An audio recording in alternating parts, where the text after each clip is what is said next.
Today's episode of Transform Your Workplace is brought to you by Xenium HR. Learn more about Xenium's complete HR plus payroll solution at xeniumhr.com. All right, we're back this week with 2 episodes. Today's is featuring Randeep Purewal. Randeep is the CEO and founder of Divercial. They're a comprehensive B2B SaaS solution for creating an inclusive work environment.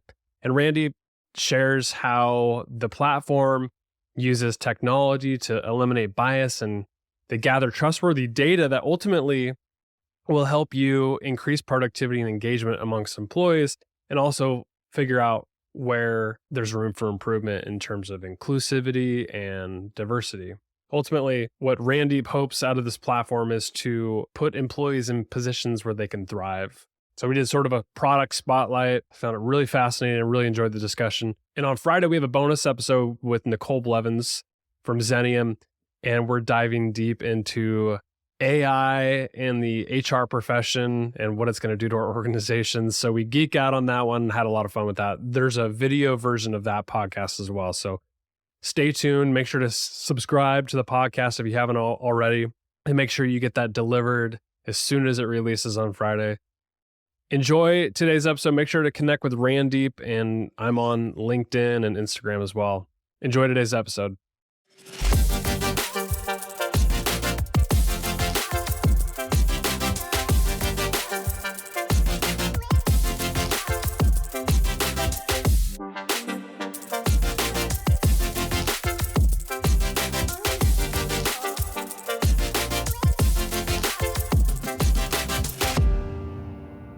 Randeep, thanks for coming on the podcast. Good to have you. Yeah, thank you so much. It's my pleasure. So appreciate the opportunity. You've been working on a project that it's about to launch, or it has launched. It's called Divercial. Tell me about Divercial. What is it? Yes, no, thank you.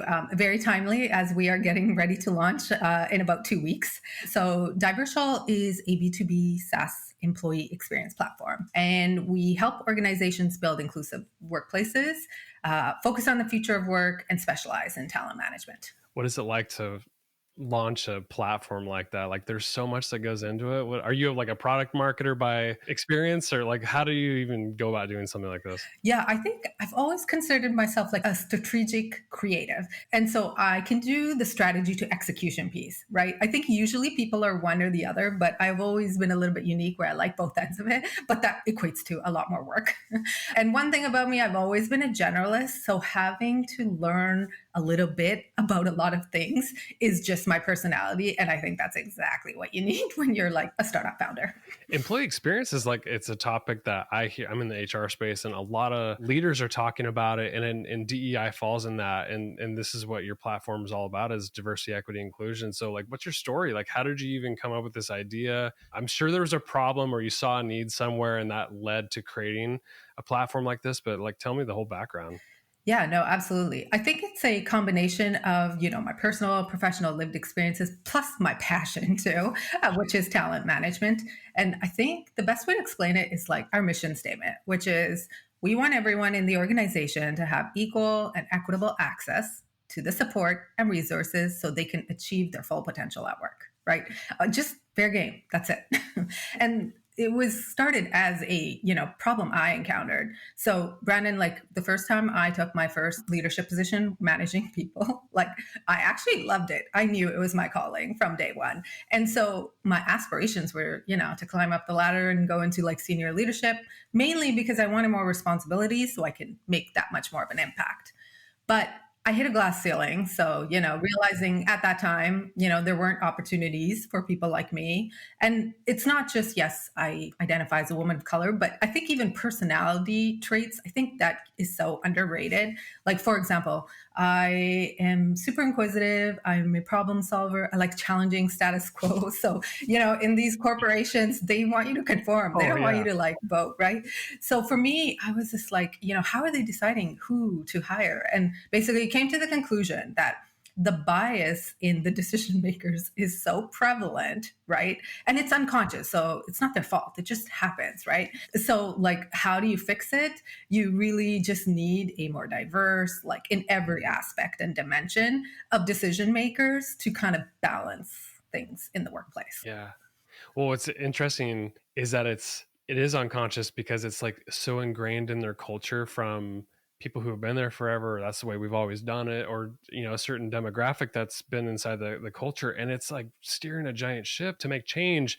And I think with what your platform is going to bring is slow incremental change. Give people the tools and the education around making that change. Is that how you envision it? Yeah, absolutely. So like using I'm a big data person, like leveraging like data to make informed decisions. So exactly what you said, right? Bias is unconscious. And I know this is not a workshop where we're learning about unconscious bias, but in the sense that it's literally formed by our patterns, our experiences, the content we consume. So if that isn't diverse, that means that your decision-making capabilities are going to be that much more narrow, right? So that's why you need like lots of different backgrounds and stuff to be able to do this. And as much as even myself, like I've really trained my brain to be conscious, not unconscious, I still believe technology is less biased than humans. So when you have a tool that's going to help solve this problem, it's literally going to be more objective and less biased in determining, what sort of strategies and initiatives should we implement, right?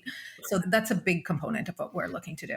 So it's interesting because I've heard people make the argument, technology on the surface may not appear biased, but there's an engineer behind it that is inherently biased. So how do you take that part of the equation out? Do you have like machine learning involved in this platform, or is there some other component that helps reduce the bias?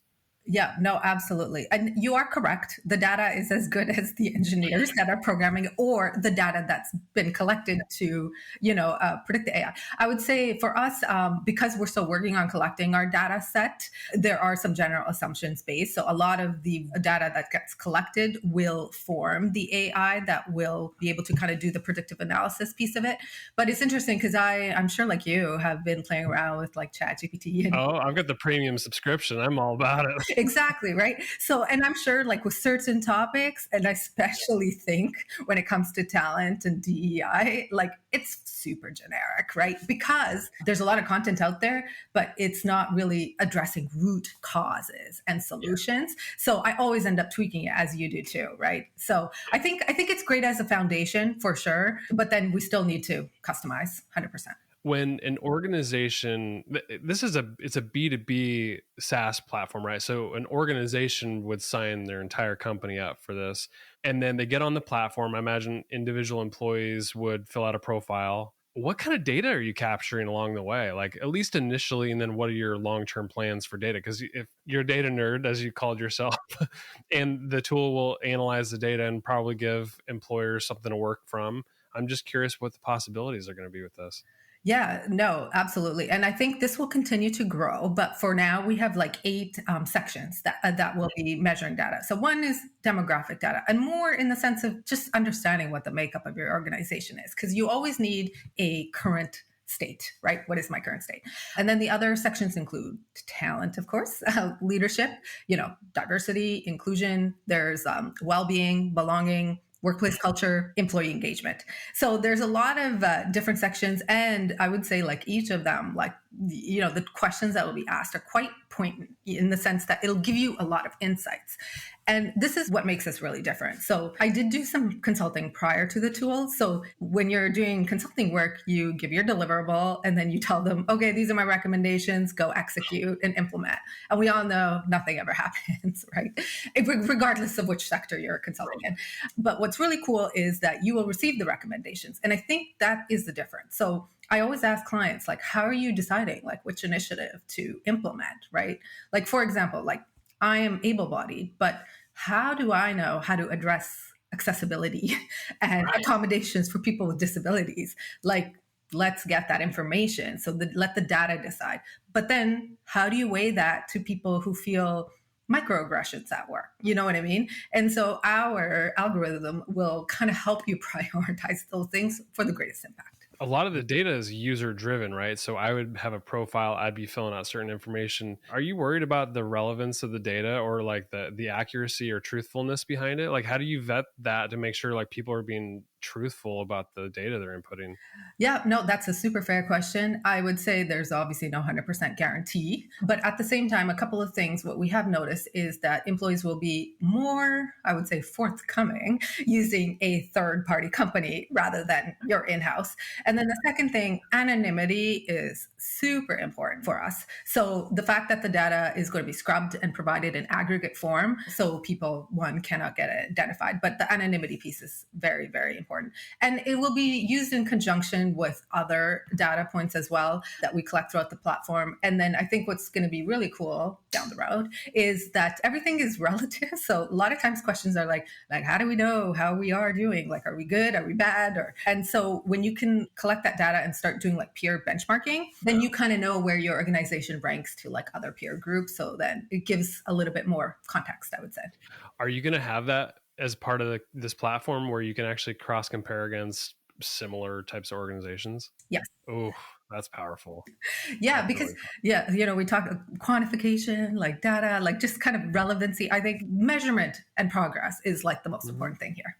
So what I love about the platform is it sounds like it focuses on really the whole person. So I thought it was like focused solely on DEI, but it sounds like well-being and other areas of employee experiences is a key component to it. How are you planning to use the data, or how can employers use the data that's collected to inform their future strategies on employee experience? What's your vision for that? I know it hasn't launched yet, but I'm curious what your vision is. I would say one of the dimensions of diversity that never really gets talked about much is cognitive diversity, right? So it's how our brains function. And we know they all function differently, right? It's so what kind of behaviors, tendencies, and preferences do you have in the way you work?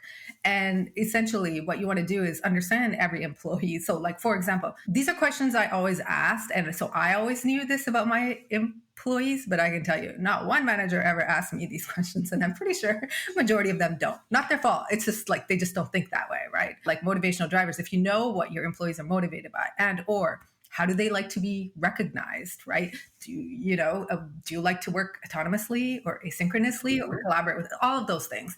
And so what you want to understand is like, okay, how can you put your employees in positions of success? So the employee experience, I think you are probably well versed in this too, is this like professional development or career opportunities in an organization is like the number one goal, right? So when you have a better understanding of those things of your employees, you can create those win-wins. Oh, okay, like instead of like those, traditional like proficiency continuums that they used to have, no, like it's going to be more project-based work. So like, yeah, you want to learn more about product management, right? Maybe you're like in a customer success role. How do you do that? You can identify more like skills. So working more towards skill-based hiring. So that's kind of where we see things in the long run for sure. So it's always interesting. I've never launched a company, but I know enough about like starting a company. And then especially when you have a product, minimum viable product is like usually, especially for leaders, on your radar as far as like, okay, like what can we go to market with that will be adopted and needed by the market? But that's the product you start with. And then through iterations of feedback from your clients, whether positive or negative, and then just the needs of employees and managers and leaders changing, how different do you think this platform will look in 5-10 years? Oh, that is a fantastic question. As we are well aware, this world in the workplace was ripe for disruption. The positive from the pandemic is that it finally, one, accelerated technology and processes in how we work. But I also think that certain things like inequality in the workplace was always there. It just got exposed, right? Yeah. So now we can try an opportunity to kind of make things better.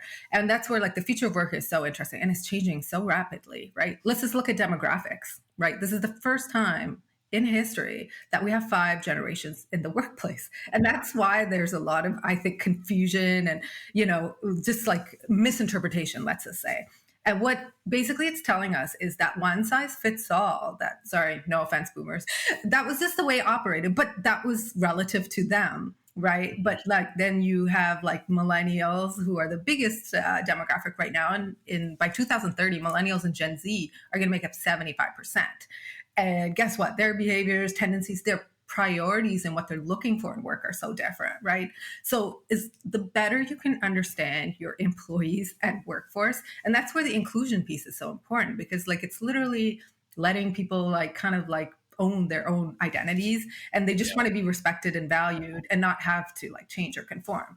So if you're an organization, the better you know your employees, the better off you're going to be. I get it at one point, like you made the comment about boomers and just one size fits all. I think it was kind of the product of where technology was too. It's like we're trying to scale business, and it's like, we have to create a system, people that think the same, and because we don't have the ability we do now with the technology, because people have unique individual needs. And now the technology allows us to hone in on the special qualities of what makes people different and how it can unlock different creative ideas and other things in business. Whereas I don't think those existed before because of just the technology. Now we have access to talent all over the world, and we can hop on a chat, we can do a Loom video, we can have a call like this, you're across the country, right? So it's just different times. And I think what these platforms like you're creating right now unlocks something that could be there. It's underlying. It's been there the whole time. We just didn't have the tools to do it.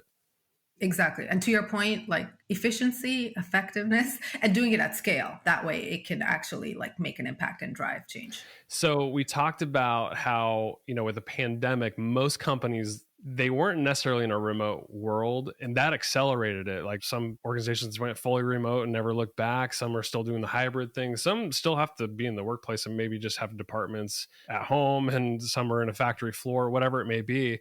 But we have an endless tech stack, it feels like, of stuff that we use, whether it's an HRIS system, Microsoft Suite, it could be Slack. It just goes, the list is a mile deep. How does this platform fit alongside of those other tools? Does it connect to an HRIS platform? Is it going to replace that at some point? What thoughts do you have there? Yeah, no, you are not alone. I think everyone feels that sentiment that like last couple of years, all these new tools got introduced in HR tech, but plus all the existing platforms kind of pivoted into this future of work. I would say one of the main things about us, that I mentioned this earlier about my personality being generous, but having that all-in-one solution. So like literally when it comes to, building that inclusive workplace culture, you have everything in the tool. So in current state, people are using piecemeal. So to your point, they're using one tool for this thing and then one tool for this thing. So for example, if you're using a survey tool, okay, ours is already pre-built. And then secondly, it's like, how are you managing this? We also have like a Kanban screen in the tool so you can track and measure and monitor your progress. Oh, who's managing the ERGs, employee resource groups? Oh, guess what? You can go in our tool and look at that, right? So that was the premise. And unfortunately, or fortunately for us, is like the economic state too has made organizations also look at things that are driving efficiency and effectiveness, and also like looking for more of those all-in-one solutions. We will obviously have API capabilities, so to reference your particular question, to make sure that it's compatible with existing. So like for example, integrating with Slack and Teams, that's a no-brainer, right? Like 90% of companies will be using one or the other. Yeah, that's the thing. Most technologies nowadays, they have the API, or if they don't, you can use something like Zapier to connect data. But you got to have somebody who knows what they're doing from a workflow perspective to make it all work, versus I think there's something to be said about an all-in-one solution where it's like all the things are talking, one report, one user experience that's cohesive. I think that's what employees want too. Yes. Thank you. I would imagine so. I think, and if you think like that too, like I'm not saying I'm the most organized person, but I do like organizing information and systems. And so, just having that like one-stop shop in general, I think would be helpful. And to fast forward, like we're generalists. So there's like some amazing tools and applications out there. And I talk to them regularly where we're developing strategic partnerships. So for example, one of the recommendations that we have in our tool is around pay equity, right? Just making sure people are paid equitably. But we will partner with a tool that actually does that. Like that's their subject matter expertise, right?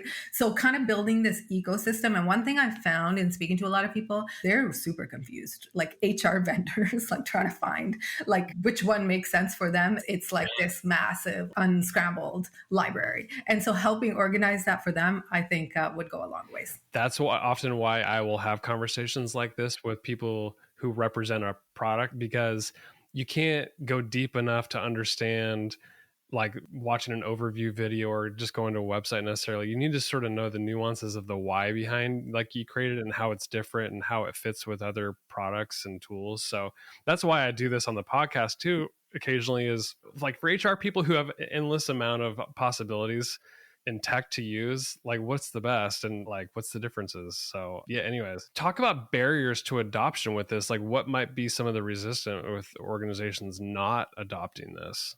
Yeah, no. And I was going to say thank you for the opportunity, because that's literally when I say my barriers. I'm like, just get me on a meeting with a decision maker.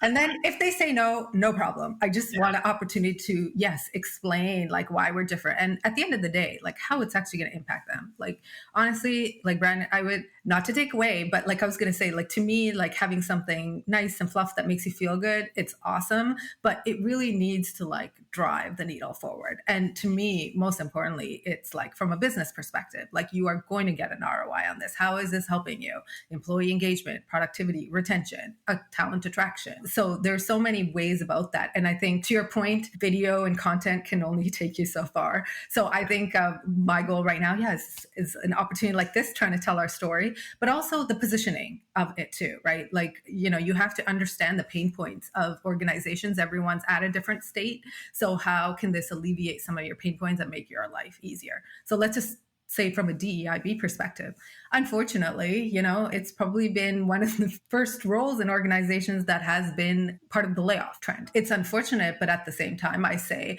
our tool will be a fraction of the cost, and it's not going to turn over because you don't have to replace it. You're just going to be able to continue tracking, monitoring your progress year over year. And yeah, obviously, regardless of the personnel that you have, you'll still have access to the information for longevity. Have you considered, and this maybe even embedded into this platform, is having some sort of client success rep, like almost like a DEI consultant, but like a pairing with the platform where it's like, okay, I might not have an internal DEIB person working on my behalf, but I'm adopting this platform that's going to hopefully improve every aspect of my employee experience. And I have a success manager along with it. Have you considered something like that? You definitely are like feeling the trends, because I was going to say one of the use cases we are exploring is, yes, there are consultants in this space that we are building like that team of. So if people want more, you know, handholding or just like support, guidance, advisory services, absolutely. The reason I say it is because like the company I represent, Xenium, we do payroll processing and we have a huge HR consulting arm to what we do. And we always find like, you know, if you want just software by itself, you know, Paychex is probably for you, or ADP probably. But if you really need somebody to wrap around that system and like give you best practice advice, that's to us the perfect pairing and what makes us different. And to me, a platform like what you're creating is very similar. Yeah, no, thank you. And I think your validation helps kind of prioritize working on something like that. Awesome. So if an organization's feeling certain things, they might have certain attributes about them that make them a perfect fit and they're ready for a platform like this. What are those things? Yeah, I think the great thing is that we'll meet a company anywhere where they are, whether you're like just starting out. And a lot of times what we find is that small to medium sized organizations, right? Let's say a couple hundred employees, you may not have like an in-house person managing this, and or you don't know where to start. You don't have the time to like figure out how to implement it, and time and budget being the primary resources, right? So that's definitely where we're looking to help. And I think the other aspect from the talent management perspective too, there's lots of data showing out there, especially, you know, millennials and Gen Z, where, you know, an inclusive workplace culture is like a non-negotiable on places where they want to work. And I always say diversity and inclusion is not mutually exclusive, meaning like you can have diverse representation, but if you actually don't have an inclusive culture, one, those employees aren't going to retain. And secondly, it's not sustainable. Yeah, absolutely. Well, Randy, this has been a really great discussion. What's the call to action from your perspective, or anything that we didn't touch on that you want to make sure that we cover? Yeah, no, thank you so much. I know I felt like we could go on and on, but I'll leave like one of my favorite sayings that I think is so important, and I think it would resonate with anyone, is like when your employees feel included, they're engaged. And when they're engaged, they're productive. And when they're productive, guess what? It impacts your bottom line, right? And according to Gallup, last year, $7.8 trillion globally, that's lost due to disengagement. So yeah, a lot of money being left on the table, to your point. I believe it. My guest today has been Randeep Purewal. Thanks for coming on the podcast. Appreciate you. Thank you so much, Brandon.